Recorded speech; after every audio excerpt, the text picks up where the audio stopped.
Period में जब बहुत सारी मौत हुई थी यहाँ पर, तो हमारा एक स्टैंड था कि हर मरने वाला जो है वो कोरोना की वजह से नहीं मरा है, उसको बेड्स नहीं मिले, ऑक्सीजन नहीं मिला, डॉक्टर्स अवेलेबल नहीं थे, वेंटिलेटर्स नहीं थे, ये इंफ्रास्ट्रक्चर बहुत सारे हॉस्पिटल्स के अंदर स्टाफ की कमी थी। और वो चीज़ जब पूरा स्टडी किए तो मैंने खुद ने है तो एक PIL फाइल किया हाई कोर्ट के अंदर, और वो हाई कोर्ट के PIL के अंदर मैंने किसी वकील को नहीं लगाया, बल्कि मैंने खुद ने लगातार पिछले 2021 अप्रैल 2021 से मैं वो केस खुद फाइट कर रहा हूँ कोर्ट के अंदर वकील बन के। तो उसमें बहुत सारे डेवलपमेंट्स जो हुए हैं वो भी बताना ज़रूरी है कि जो अच्छे डेवलपमेंट्स हुए हैं वो भी बताना, और जो नहीं हुए हैं जिसकी वजह से अगर कल के दिन कुछ ख़राब होता है तो उसमें क्या सिचुएशन रहती है। अब जैसा पेटिशन जो मेरी मेन पेटिशन थी वो औरंगाबाद या मेरी कॉन्स्टिट्यूएंसी के अंदर, ज़िले के अंदर जो हॉस्पिटल्स की अवस्था है कि वहाँ पर कितने डॉक्टर्स अवेलेबल है, कितने वैकेंसीज़ है, और सिर्फ घाटी हॉस्पिटल के बारे में नहीं कहा था हमने, सिविल हॉस्पिटल के बारे में, ग्रामीण हॉस्पिटल्स के बारे में, म्यूनसिपल कॉरपोरेशन के हॉस्पिटल, सभी को उसके अंदर पार्टी बनाया था। अब उसमें नतीजा ये हुआ है कि अप्रैल 2021 के बाद जब ये एफिडेविट परसों हियरिंग कोर्ट के अंदर हुई तो उसमें जो प्रोफेसर्स की वैकेंसीज़ है पूरे गवर्नमेंट मेडिकल, ये सिर्फ डिस्ट्रिक्ट के बारे में जब था तो chief justice of Maharashtra high court के जो थे तो वो जब आए यहाँ पर तो उन्होंने ये बताया था कि मतलब ये बहुत इम्पॉर्टेंट ये है करके, और हम इसको सिर्फ है तो औरंगाबाद के हद तक नहीं रखेंगे, इसको हम है तो पूरे महाराष्ट्र के अंदर जितने हॉस्पिटल्स का ये है करके, तो उसका स्कोप वाइडन करते हुए उन्होंने पूरे महाराष्ट्र के बारे में है तो उन्होंने अपना ये दिए थे। अब महाराष्ट्र की पोजीशन जो है हम लगातार इनके हियरिंग के अंदर बता रहे हैं कि अप्रैल 2021 से लेके आज 1.5 साल के करीब हो गया है, क्या पोजीशन है। तो आप देखिएगा कि इनकी उदासीनता कैसी है करके, सरकार चाहे किसी की भी हो, सबकी प्राथमिकताएं क्या है और ज़मीनी हकीकत क्या है। जैसा प्रोफेसर्स 130 प्रोफेसर्स की वैकेंसी है पूरे महाराष्ट्र के मेडिकल कॉलेजेस के अंदर, जिसमें MPSC ने रिकमेंडेशन दिया है 26 प्रोफेसर्स को, और ऑर्डर निकाले गए हैं सिर्फ 14 लोगों के, यानी कि 130 कहाँ और 14 professors. Associate professors total vacancies है 187, उसमें से MPSC ने रिकमेंड किया कि 42, और उसमें ऑर्डर जो निकाले गए हैं वो 28 लोगों के सिर्फ, यानी कि 187 की वैकेंसी और 28 लोगों का। फिर असिस्टेंट प्रोफेसर्स जो मतलब बहुत इम्पॉर्टेंट होता है असिस्टेंट प्रोफेसर्स का रोल, टोटल जो वैकेंसीज है 884 वैकेंसीज है, उसमें से MPSC ने अभी तक रिकमेंडेशन दिया है 72 लोगों का और उसमें से 70 लोगों को, यानी कि 884 की वैकेंसीज है और सिर्फ 70 लोगों को इसके अंदर भरा हुआ है करके। तो ये जब मैटर सामने आया, पहले मैं आपको ये तारीफ भी करवाता हूँ, ये हमारे दोस्त है और जिन्होंने मुझे मदद भी किए हैं इस पिटीशन के अंदर, एडवोकेट प्रसाद जरारे, क्योंकि चूंकि मैं ये PIL खुद फाइल कर रहा हूँ। सर याच्यामध्ये एक आपलं असं सांगा की राज्यात एवढ्या जागा खाली आहेत आणि फक्त एवढा राज्य सरकारने, मैं आपको वो कैलकुलेट करके उसके अंदर से भी दे देता। ये प्रोफेसर्स जो है 130, MPSC ने रिकमेंडेशन दिए हैं 26, और ऑर्डर्स अभी तक इशू हुए हैं सिर्फ 14 लोगों को। एसोसिएट प्रोफेसर 187, MPSC ने रिकमेंड किया 42 और ऑर्डर्स इशू हुए 28। असिस्टेंट प्रोफेसर्स पोस्ट है 884, MPSC ने रिकमेंड किया 72 और ऑर्डर्स इशू हुए 70 लोगों को, यानी कि नॉट इवन 10%। बाकी के जितने भी है मैं आपको कैलकुलेट करके बताता हूँ। अब इसी दौरान ये हुआ कि कोर्ट ने मुझसे ये कहा, चूंकि मैं पेटिशनर हूँ, कि आप दूसरे इश्यूज़ भी जो पब्लिक इंटरेस्ट के हैं, हेल्थ से रिलेटेड, घाटी से रिलेटेड, तो वो इश्यूज भी आप रेज करिएगा एक सिविल एप्लीकेशन के ज़रिए।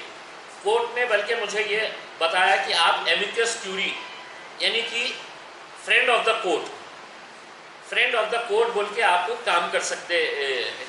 तो उसमें हमने फिर घाटी के दूसरे इश्यूज लिए और वो इश्यूज हमने एक सिविल एप्लीकेशन के अंदर जो इश्यूज लिए 18 पॉइंट्स हमने लिए उसके अंदर, और हर पॉइंट को हमने जो है वो फोटोग्राफ्स के साथ हमने अटैच करके भेजा है। तो वो पिटिशन जब ये सिविल एप्लीकेशन जब हाईकोर्ट के सामने गया तो हाईकोर्ट ने कहा कि ये फ़ोटोज़ हम दोबारा देख भी नहीं सकते हैं, ऐसी हालत है। जैसा क्लीनलीनेस के बारे में, अगर आप क्लीनलीनेस के अगर फ़ोटोज़ अगर देखेंगे तो हाईकोर्ट ने जब ये फ़ोटोज़ देखा तो हाईकोर्ट ने कहा कि मतलब ये ऐसे फ़ोटोग्राफ्स हैं कि जिसको हम दोबारा देखना भी नहीं पसंद करेंगे करके, इतनी गंदगी का ये था।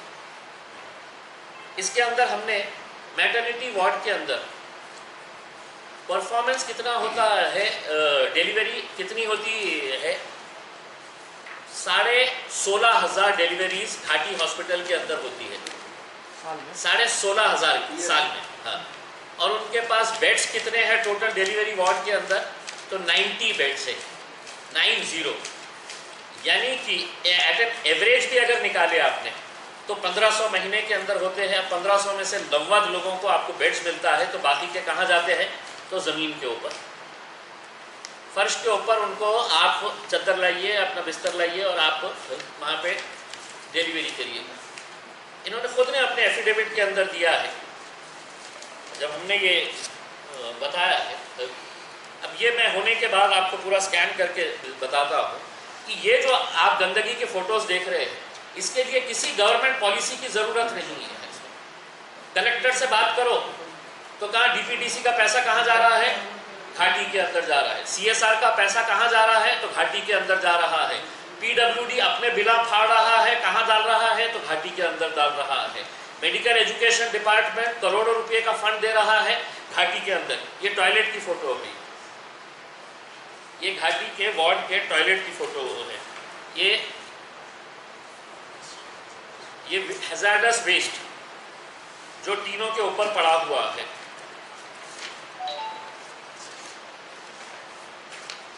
ये देखिए, ये फोटोज अगर आप देख सकते हैं या दिखा सकते हैं तो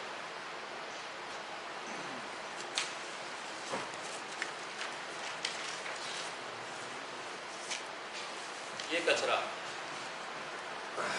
नहीं है, ये सब हैजार्डस वेस्ट है जिसकी पॉलिसी है और गवर्नमेंट बहुत स्ट्रिक्ट है उस पॉलिसी के बारे के अंदर। ये टॉयलेट है, ये टॉयलेट के अंदर अगर कोई जा सकता होगा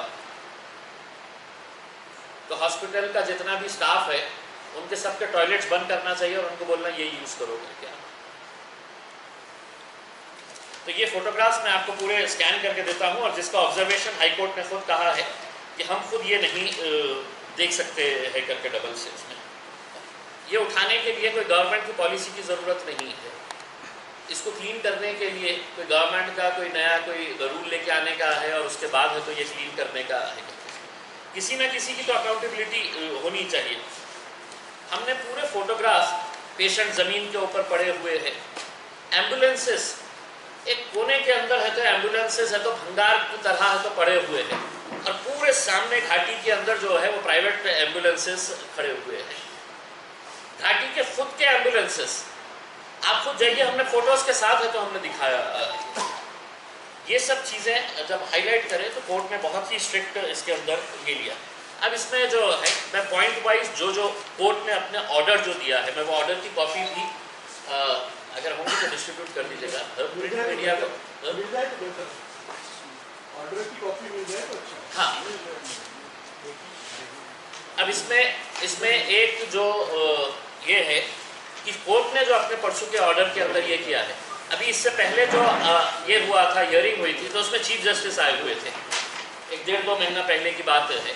तो चीफ जस्टिस बैठते ही उन्होंने पूछे वो डॉक्टर के बारे में क्या हुआ है करके, जिस डॉक्टर ने काम ही नहीं किया था। चीफ जस्टिस ने जैसे ही उनके सामने आया तो उन्होंने खुद से मेरे बोलने से पहले ही, और परसों जब ये मैटर दोबारा जस्टिस भुगे साहब के सामने आया तो जस्टिस भुगे साहब ने शुरुआत ही इससे की कि वो डॉक्टर की इंक्वायरी का क्या हुआ है। अब किस डॉक्टर की बारे में बात कर रहे हैं डॉक्टर आशीष भिवापुरकर के बारे में, जिसके बारे में डीन ने तो ये एफिडेविट दिया था कि नहीं वो बराबर से आ रहा है, काम कर रहा है, ऑपरेशन कर रहा है।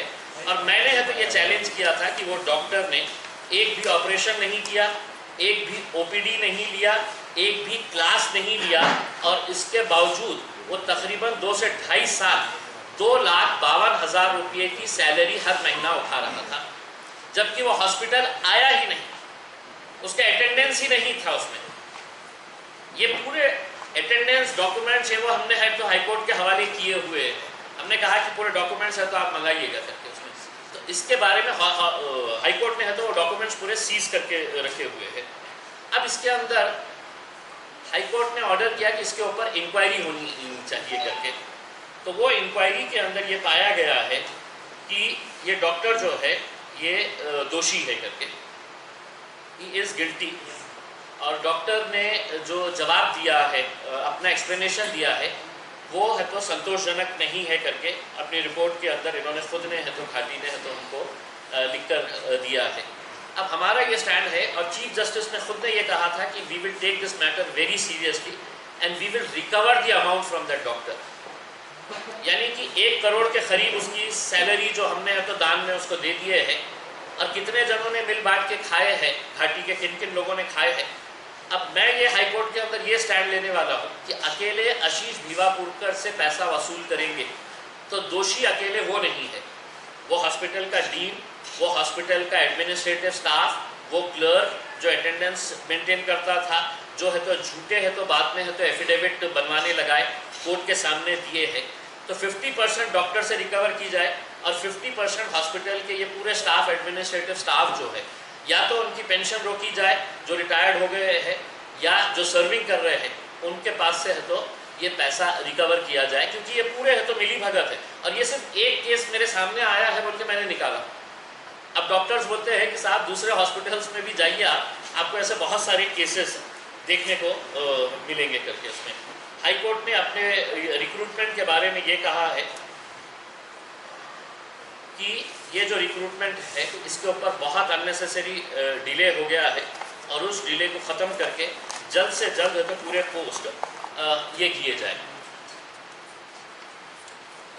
अब सबसे इम्पोर्टेंट मुद्दा, घाटी के अंदर आज भी अगर जाएंगे तो पेशेंटों को है तो एक सादे कागज़ के ऊपर, मेडिकल का कोई प्रिस्क्रिप्शन उसके ऊपर नहीं, सादे कागज़ के ऊपर वार्ड में डॉक्टर है तो चिट्ठी लिख के दे देता है पेशेंट को कि तुमने जाके है तो बाहर है तो दवाई लेके आना है करके।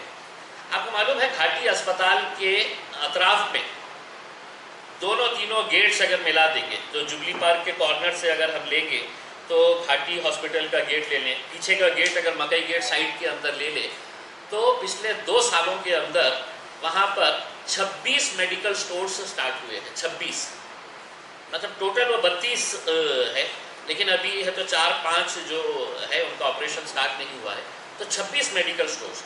तो मैंने हाईकोर्ट के सामने ये बताया कि साहब घाटी के अतराफ में 1 किलोमीटर के अतराफ में कोई भी बड़ा हॉस्पिटल नहीं है, कोई बड़ा हॉस्पिटल नहीं है। यानी कि हर थोड़े दिनों के बाद वहाँ पर अगर मेडिकल स्टोर खुल रहा है तो कहीं ना कहीं उन्हें बिजनेस मिल रहा है, और घाटी से ही मिल रहा है। इस वजह से है तो वहाँ पर मशरूमिंग ऑफ मेडिकल स्टोर्स वहाँ पे खोले जा रहे हैं। और वो भी कैसा खोले जा रहे हैं, वो उसको आपको मैं सिर्फ हिंट दे दूंगा। उसमें आज किसी अपंग का सर्टिफिकेट लेके आइए, महानगर पालिका के किसी अधिकारी को जो डिपार्टमेंट होता है वहाँ पे 15 लाख रुपए आपको देना पड़ता है अपंग का सर्टिफिकेट लगा के, क्योंकि वो जगह जो है वो अपंग लोगों को देने के लिए है। अब उसमें कितने अपंग है आप खुद अपने लेवल पे इंक्वायरी करिएगा। अगर वो अपंग को पैसा जा रहा है तो वो आप इंक्वायरी करिएगा उसमें। तो 15 लाख रुपये आपको उनको रिश्वत देना पड़ता है महानगर पालिका को, और महानगर पालिका है तो एक लेटर दे देता है कि वहाँ पे जाके है तो मेडिकल स्टोर आपको खोल लो करके। तो 26 ऐसे मेडिकल स्टोर्स वहाँ पर खोले गए हैं, जबकि हमने जुबली पार्क से लेके पंचक्की तक के रोड के लिए जो टेंडर निकाले थे उसमें हमने साइड में है तो बेंचेस का वो किए थे, लाइटिंग किए थे, कि मतलब घाटी के जो पेशेंट्स आते हैं उन लोगों को बाहर बैठने के लिए पूरा ग्रीनरी का हमने ये करवाए थे, लाइटिंग्स बहुत अच्छे करवाने लगाए थे, और टूरिस्ट के लिए रास्ता जाने वाला है करके वहाँ पे। तो लेकिन अब उसको है तो 15-15 लाख रुपए के अंदर ये कर दिए है। मैं पर्सनली है तो म्यूनसिपल कमिश्नर से मिलूंगा और इसकी पूरी जानकारी देने वाला हूँ कि ये किस तरह से आपके अंडर में ये गोरख धंधा ये चल रहा है। तो अब ये हॉस्पिटल हमने आज भी जब ये इसको बताया कि आज भी गरीब पेशेंटों को चिट्ठियाँ दी जा रही है कि आप है तो बाहर से लेके आओ करके। प्रिंट्रावेल के ऊपर कोई अगर पैदल चलता हुआ आदमी है तो 10 ऑटो रिक्शा वाले उसको पकड़ ले रहे हैं कि मेरे ऑटो में बैठिए। हमने आप हर रोज़ देखा होगा ये कि वो एक गिराक है, पोटेंशियल गिराक है, उन्हें रिक्शे में बैठेगा करके तो 10 ऑटो रिक्शा वाले उसको पकड़ ले रहे। अब घाटी के अंदर हालत ऐसी हो गई है, जैसे ही उसके हाथ में चिट्ठी आ रही है तो मेडिकल स्टोर्स के एजेंट अंदर घूम रहे हैं, बस उसको पकड़ रहे, हो चल हमारे पास चल, मैं तेरे को 2% का दिलाता, कोई बोलता मैं 5% डिस्काउंट दिलाता, कोई 10% डिस्काउंट दिलाता है। तो ये हमने हाईकोर्ट को है तो मैंने है तो बहुत ही उसको पुरजोर तरीके से ये किया कि ये हमको बोल रहे हैं कि हमारे को हैफकिन के पास से लेने का है करके। मैं बोला सर कि ऑनरेबल कोर्ट को मैंने ये बताया है कि गरीब पेशेंट को कोई लेना देना नहीं है, आप हैफकिन से ले रहे हैं, लंदन से मंगा रहे हैं, इजिप्ट से मंगा रहे हैं, कोई मतलब नहीं है। आप उसके साथ चीटिंग कर रहे हैं, आप उसके हाथ में चिट्ठी दे रहे हैं और बोल रहे हैं कि भैया ये हमारे को तो बाहर से लेके आ करके उसमें। तो ये मैटर जब हमने किया तो हाईकोर्ट ने नोटिस इशू किया GMCH को, गवर्नमेंट को। अब गवर्नमेंट ने जो रिप्लाई दिया है उसमें कहीं पर भी उन्होंने ये मेंशन नहीं किया कि हम चिट्ठियाँ दे रहे हैं करके। उन्होंने पूरा प्रोसीजर समझा दिया अपने एफिडेविट के अंदर कि हम है तो ऑर्डर प्लेस करते हैं, देखते हैं कितना शॉर्टेज है, फिर वो हम हैफकिन को भेजते हैं, फिर हैफकिन है तो उसका स्टडी करके है तो हमारे को भेजता है करके। मैंने हाईकोर्ट से यही कहा कि सिर्फ हमको इतना बता दें कि ये आज पेशेंटों को चिट्ठियाँ देते हैं या नहीं देते हैं। हाईकोर्ट ने ओरल ऑब्जर्वेशन किया कि हमने क्या आज के दिन ये ऑर्डर पास करना कि किसी भी डॉक्टर ने डायरेक्ट पेशेंट के हाथ में चिट्ठी नहीं देना चाहिए करके। उन्होंने ओरल ऑब्जर्वेशन करने के बाद हाईकोर्ट ने फिर बोला कि नहीं हम और थोड़े दिन रुकते हैं, वी विल सी, अगर इम्प्रूव नहीं होता है सिचुएशन तो है तो हम ये ऑर्डर भी पास करेंगे करके। तो हैफकिन के बारे में इन्होंने पूरा है तो हमारे को सिर्फ प्रोसीजर बता दिए हैं, मेडिसिन क्यों नहीं आ रही है, इतना पैसा कहाँ जा रहा है मेडिसिन के नाम के ऊपर, ये इसकी इंक्वायरी करने की ज़रूरत है करके। हाईकोर्ट ने जब ये कहा सरकारी वकील से कि आप डीन से कहिएगा कि ये पूरे फोटोज देखे करके, तो मैंने कहा हाईकोर्ट को कि सर डीन भी नहीं है GMCH में। तो हाईकोर्ट इतना ताज्जुब किया कि मतलब GMCH जो इतने सारे डिस्ट्रिक्ट्स का हॉस्पिटल है, येडिकर मैडम को रिटायर होके 1 साल से ज़्यादा का समय हो चुका है, अभी तक फुल टाइम डीन नहीं है। तो हाईकोर्ट ने अपने ऑब्जर्वेशन के अंदर गवर्नमेंट को ये ताकीद किया है कि GMCH के ऊपर है तो इमीडिएट है तो फुल टाइम डीन अपॉइंट किया जाएगा। देखिए हमने जो घाटी के बारे में जो इश्यूज रेज किए थे तो वो मैंने 18 पॉइंट्स लिया था और पूरे के पूरे 18 पॉइंट जो है वो हमने विद फोटोग्राफ्स के साथ, जैसा पहला पॉइंट जो हमारा था ये हैफकिन इंस्टीट्यूट के बारे में, दवाइयाँ हैं तो पेशेंटों को चिट्ठियों के ज़रिए। और मैंने हाईकोर्ट से ये कहा कि अगर डीन ने या GMCH ने हमको ये बताया कि नहीं हम पेशेंटों को चिट्ठी नहीं लिख के देते हैं तो मैं आपको समूह से ऐसे चिट्ठियाँ ला के दूँगा। हाईकोर्ट को मैंने बोला कि मैं समूह से ऐसे चिट्ठियाँ ला के दूँगा जो डॉक्टर्स है तो पेशेंटों को डायरेक्टली दे रहे हैं करके उसमें। फिर घाटी हॉस्पिटल के अंदर जो है वो चेक पोस्ट, आज के न्यूज़पेपर के अंदर आया है कि नशे का कारोबार करने वाले 2 लोग जो है वो घाटी के अंदर नशे का गोलियां बेचने के लिए गए थे, जिसको क्राइम ब्रांच ने पकड़ा डॉक्टर का भेष पहने हुए। तो आप ये जो अनरेस्ट्रिक्टेड एंट्री GMCH के अंदर है, पूरे एजेंटा जो है वो चाहे ब्लड बैंक के हो, मेडिकल टेस्ट करवाने के लिए हो या मेडिकल स्टोर्स के हो, पूरे एजेंटों का वहाँ पे है तो फुल कोई रोक टोक नहीं है। ये हमने इश्यूज़ वो किए थे। फिर हमने जो वहाँ पे रजिस्ट्रेशन विंडो है वो रजिस्ट्रेशन विंडो के बारे में हमने बताया कि इतने बड़े हॉस्पिटल के अंदर है तो लाइन लगाना पड़ता है पेशेंटों को, सिर्फ 2 ही विंडोज़ वहाँ पे काम करती है रजिस्ट्रेशन की। एम्बुलेंसेज जो खड़े हुए हैं पूरे सामने प्राइवेट एम्बुलेंसेज खड़े हुए हैं और गवर्नमेंट के एम्बुलेंसेज जो है वो पूरे धूल खाते हैं, पूरे फोटोग्राफ्स के साथ है तो हमने वो एम्बुलेंसेज दिया है। अवेलेबिलिटी ऑफ बेड्स, पूरे वार्ड्स के अंदर जाके हमारी टीम ने पूरे फोटोग्राफ्स निकाली कि पेशेंटों को कैसा है तो ज़मीन के ऊपर रखा गया है करके उसमें। फिर ICU के अंदर जो मॉनिटर्स है, आपने कोरोना के पीरियड के अंदर ऑक्सीजन बोले हमने ऑक्सीजन लेके आए, हमने पूरे फोटोग्राफ्स के साथ दिए हुए हैं। ऑक्सीजन के पूरे जितने भी जो कनेक्शंस हैं वो सब कनेक्शंस निकाल दिए गए हैं।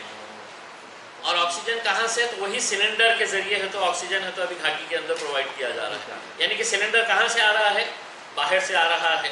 फिर जो उद्घाटन किया गया था वहाँ पे ऑक्सीजन टैंक का जो उद्घाटन किया गया था, 2-2 टैंक्स के इनॉग्रेशन किए गए थे, उसके कनेक्शंस है तो क्यों निकाले गए हैं, पूरे फोटोग्राफ्स के साथ हमने हाईकोर्ट को ये चीज़ बताए है। क्लीनलीनेस के बारे में हमने फोटो दिए हैं। ये जो वार्ड है उसके बारे में, दो the department has only 90 sanctioned beds, it delivers around 15,500 to 17,000 women per year, normal and caesarean deliveries. ये जीएमसीएच खुद बोल रहा है। क्लीनलीनेस एंड हाइजीन के बारे में हमने ये किए हैं।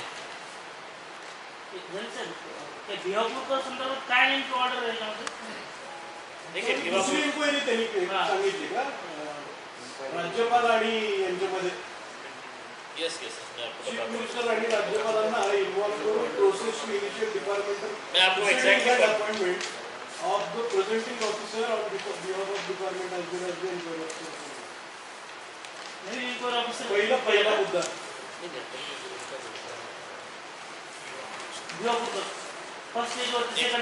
नहीं वो तो मैं आपको पहले उनका जो ये आया है, रिप्लाई आया है भिवापुरकर के बारे में।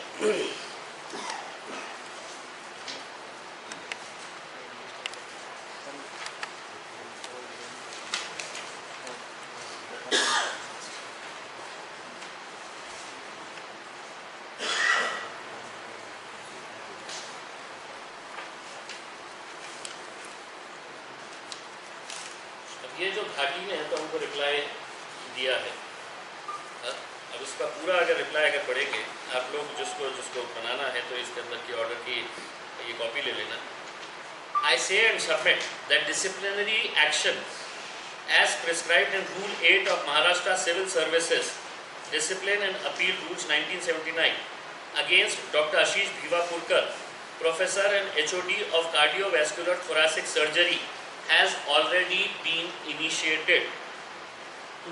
डॉक्टर आशीष भिवापुरकर के खिलाफ डिसिप्लिनरी एक्शन ऑलरेडी इनिशिएट किया गया है।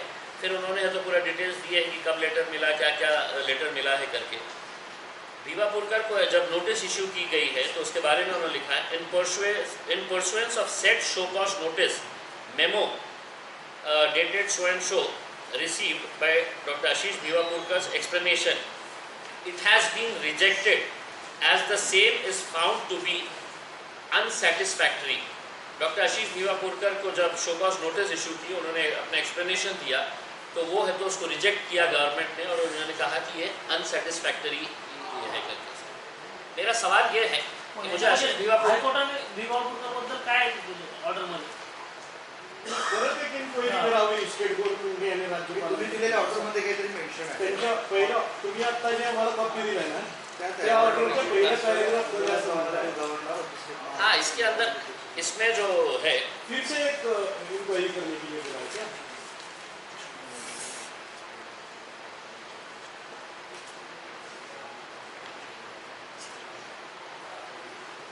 ये चीफ मिनिस्टर के बारे में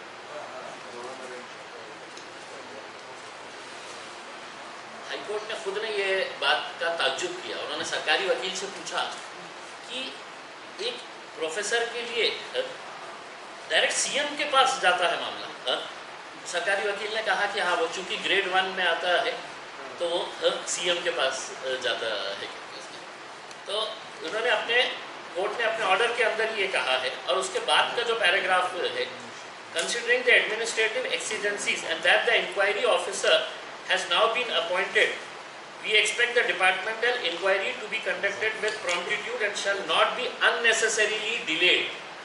हाईकोर्ट ने कहीं ना कहीं अपना ये ऑब्जर्वेशन किया है कि मतलब ये अननेसेसरी डिले करने के लिए कि यहाँ पे रोक दिया गया है, वो सेक्रेटरी के पास चला गया है करके। उसमें आपको ताज्जुब होगा कि एक हियरिंग पहले जब चीफ जस्टिस थे वहाँ पे, तो सरकारी वकील ने बोला कि नहीं सर अभी इसकी इंक्वायरी स्टार्ट ही नहीं हुई है करके। मैंने चीफ जस्टिस के सामने ऑब्जेक्शन दिया। मैं बोला डॉक्टर मैसेकर जो इसकी इंक्वायरी कर रहे थे, यहाँ पर घाटी के अंदर मीटिंग हुई थी जिसके अंदर मिनिस्टर थे विलासराव देशमुख, अमित देशमुख साहब थे, और उस मीटिंग के अंदर मैंने जब ये मुद्दा उठाया था तो डॉक्टर मैसेकर ने ये बताया था उस मीटिंग के अंदर कि ये इंक्वायरी हो चुकी है and he has been found guilty करके। उन्होंने है तो ऑन रिकॉर्ड नहीं बताया था लेकिन मीटिंग के अंदर है तो मैंने हाईकोर्ट को ये बताया कि मतलब ये मिसलीड कर रहे हैं करके, और उसके बाद अब ये बोल रहे हैं कि हमारे को तो जून में ही हमने इंक्वायरी हो गई ही है करके। तो कोर्ट ने बड़ा ये किया है कि ये गवर्नर के पास, चीफ मिनिस्टर के पास जाता है क्या ऐसे ऐसे मैटर्स उसमें, तो सरकार मत करिए ऐसा गवर्नमेंट हाईकोर्ट का कहना है, डिले मत करिए, अननेसेसरी डिले मत करिएगा इसके अंदर। और दूसरी ये है कि अब हाईकोर्ट ने जो एक इम्पॉर्टेंट डिसीजन लिया है, आशीष भिवापुरकर को भी इस केस के अंदर पार्टी बनाने के लिए हमको बोला गया है कि अब उसको भी पार्टी बनाइएगा करके। तो अब नेक्स्ट हियरिंग के अंदर वो अपना एक वकील लगाएंगे और वो वकील लगा के है तो आएंगे। बेसिकली देखिए ये एक सिस्टम के अगेंस्ट में हम वो कर रहे हैं। घाटी हॉस्पिटल किसका है? घाटी हॉस्पिटल में मैं नहीं जाता हूँ क्योंकि मेरे को सरकार ने है तो हिंदुस्तान के सबसे बेहतरीन जो हॉस्पिटल्स हैं वहाँ पे जाके फ्री में इलाज करने की है तो हमको सहूलत दी है। घाटी में गरीब लोग जाते हैं और वहाँ पे आपके पास करोड़ों रुपये के इक्विपमेंट्स पड़े हैं और आप ऑपरेशन नहीं कर रहे हैं। वहाँ पे जब केस चलता है तो किसी दिन आप लोग को भी रिक्वेस्ट करूँगा आइए करके कि घाटी का स्टाफ जब आता है वहाँ पे तो उनकी हालत क्या रहती है कि अब कब हमारे को फांसी पर लटकाते हैं करके। और मैं ये स्टैंड बड़ा क्लियर है मेरा उसके अंदर कि अकेले डॉक्टर आशीष भिवापुरकर दोषी नहीं है। मैं तो आज तक मिला भी नहीं, देखा भी नहीं कौन है करके उसमें। लेकिन ये सिस्टम जो है कि आप 2-2.5 साल तक एक डॉक्टर को 2,52,000 रुपये सैलरी हर महीने की दे रहे हैं, वो ना सिंगल ऑपरेशन कर रहा है, ना ओपीडी कर रहा है, ना घाटी में टहल रहा है, ना घूम रहा है, ना मीटिंग ले रहा है, ना क्लास ले रहा है। तो ये कैसा क्या 50-50% बांट लिया गया कि मैं बम्बई में रहूँगा, मेरी प्राइवेट प्रैक्टिस करूँगा, आधा तुम खाओ आधा मैं खाऊँगा करके? ऐसा ही होता है ना उसका अर्थ। ये पहले जो डीन के कारण वो इसमें दोषी ऐसा लगता है आपको? मैं जो भी रहे, और सिर्फ मैं एक डीन के बारे में नहीं कर रहा हूँ भाई, नीचे का एडमिनिस्ट्रेटिव स्टाफ जो अटेंडेंस मेंटेन करने का काम करता है, जो है तो उनको हॉस्पिटल का रिकॉर्ड मेंटेन करने का कि हॉस्पिटल बाद में इन्होंने पूरे जो अटेंडेंस रजिस्टर जो कोर्ट ने सीज किया है, आपको ताज्जुब होगा कि 2 साल का जो रिकॉर्ड उन्होंने बनाए हैं सबसे आखिर में आशीष भिवापुरकर की सिग्नेचर ले लिया। 2 साल कंटिन्यूस वो आदमी है तो सबसे लास्ट में आता था और इतनी जल्दबाजी थी कि गवर्नमेंट हॉलीडे के टाइम पे भी उन्होंने साइन कर डाले, संडे के दिन भी साइन कर डाले। ये हमने नहीं नोट करे, कोर्ट ने करा वो सर। लेकिन जो 2 साल वो नहीं आया था उसमें डीन तैयारी करी थी। जो भी रहे, मैं किसी के नाम के साथ नहीं, जो भी वहाँ का प्रमुख था और जितना भी एडमिनिस्ट्रेटिव स्टाफ की जिम्मेदारी है, इन सब से पैसा वसूल करना चाहिए, तब जाकर है तो। वरना लोगों को ये होगा कि काय झालं आमचं हाईकोर्टात गेलं होतं मॅटर, काय झालं का, तो लोगों के अंदर डर खत्म हो जाएगा। और मैं तो थैंक्स करता हूँ हाईकोर्ट को कि हाईकोर्ट ने जो इतना स्ट्रॉन्ग स्टैंड लिया है इस बारे में। उनका एफिडेविट क्या कहता है औषधियों के बारे में? प्रोसीजर बताया या फिर सिर्फ प्रोसीजर है। हैफकिन डेटा नहीं है, अवेलेबिलिटी डेटा कोई डेटा नहीं है, कोई डेटा नहीं है।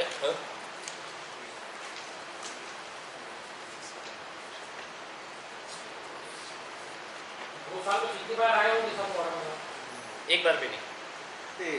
रिक्रूटमेंट बाबत ये पूरा है, मैं आपको ये भी दे देता हूँ।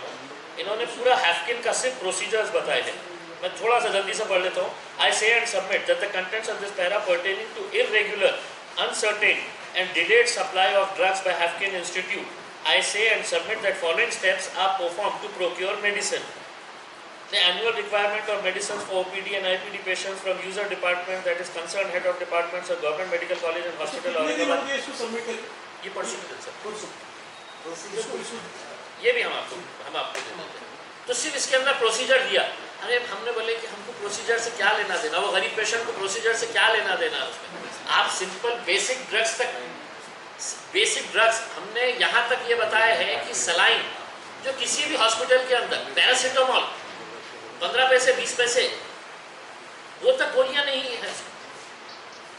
हमने मैंने कोर्ट को है तो आखिर में तो ये रिक्वेस्ट किया कि एक कोर्ट अपॉइंटेड कमीशन है तो आप डेप्यूट करें जो खुद आंखों से जाकर वहाँ की हालत देखे करके पूरे जितने भी एक इंक्वायरी वहाँ पे लगाए, इसका थर्ड पार्टी ऑडिट करे कि ये पैसा जितना भी आया है 2-3 सालों से वो पैसा आखिर गया तो गया कहाँ पे खर्च हुआ है करके। अगर इतनी गंदगी वार्ड्स के हालात देखो कैसे है करके उसमें, तो कहीं ना कहीं किसी न किसी को तो स्टैंड लेने की जरूरत। थोड़ा सा हटके सवाल है कि ग्राम विकास योजना आदर्श ग्राम योजना का जो आप 5 गाँव का है ग्रामीण, इसमें अभी तक कितने गाँव आदर्श खड़े आए आपको? देखिए प्रधानमंत्री ये जो आदर्श ग्राम योजना जो है ये सिर्फ एक बकवास बोगस स्कीम है जो खासदारों को बोला गया कि तुम है तो हर साल है तो 5 गाँव को दत्तक लेना, और दत्तक लेके क्या करना, तो अगर खासदार निधि ही खर्च करना तो फिर वो हम तो अपनी मर्जी से करेंगे ना, तुम अपना नाम काहे के लिए डाल रहे हो उसके अंदर प्रधानमंत्री।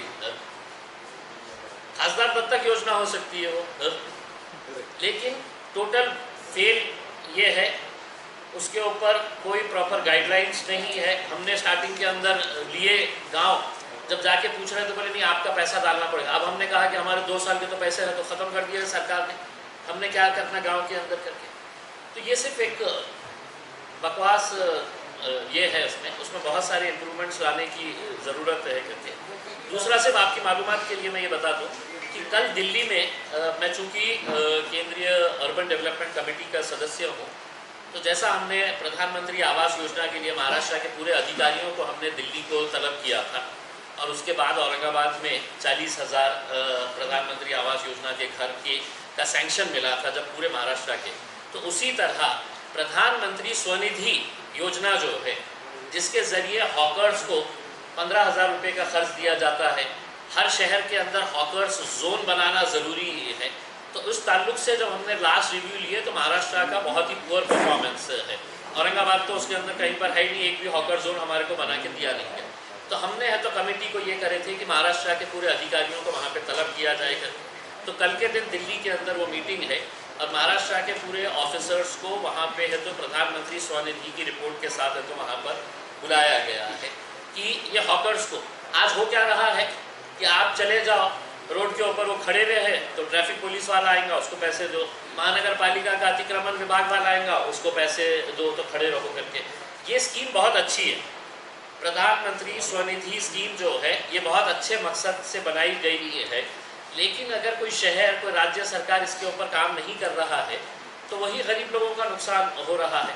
और इसको इसलिए नहीं इम्प्लीमेंट करना चाह रहे हैं कोई भी क्योंकि इनका 2 नंबर का जो पैसा ये गरीब ठेले वालों से जो मिलता है, कोई 100 रुपये देता है, कोई 50 रुपये देता है ज़मीन के ऊपर बैठ के है तो अपना कारोबार करने के लिए, तो वो उनका बंद हो जाएगा। तो कल है तो इसके बारे में मीटिंग है, मैं दिल्ली से आने के बाद है तो फिर उसकी जानकारी आपको देता हूँ। लेकिन पूरे इंडिया से कई सारे स्टेट्स ने मैंने प्रेस करके है तो चेयरमैन को ये बताया था कि नहीं महाराष्ट्र के अधिकारियों को बुलाया जाए, तो कल महाराष्ट्र और सिक्किम के अधिकारियों को बुलाया जाए। मनपा के अधिकारी को बुलाया नहीं, महानगर पालिकाओं के अधिकारियों को नहीं बुलाए हैं, स्टेट गवर्नमेंट ऑफिसर्स को बुलाए हैं कि पूरे स्टेट की रिपोर्ट लेके आना। तो वो औरंगाबाद महानगर पालिका की भी रिपोर्ट पेश करेंगे। कोर्ट ऑर्डर बाबत 4 ऑब्झर्वेशन आहे, रिक्रुटमेंट, ड्रग सप्लाय, क्लिनलीनेस आणि विवाह बरोबर आहे। रिक्रुटमेंट बाबत नो अननेसेसरी डिले, म्हणजे समराइज करतो मी